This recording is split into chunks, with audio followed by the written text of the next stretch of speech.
చందమామ ఊరిలో ఎన్నెలమ్మ వాడలో అచ్చ తెలుగు పుచ్చ పూల పున్నమేనులే.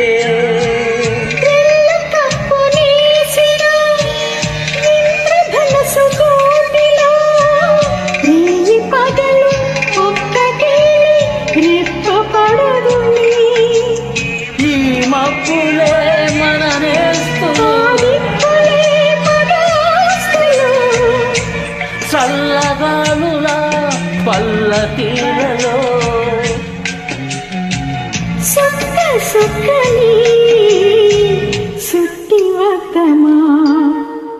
నిండు నూరేళ్ల సావాసం స్వర్గమవ్వాలి వనవాసం.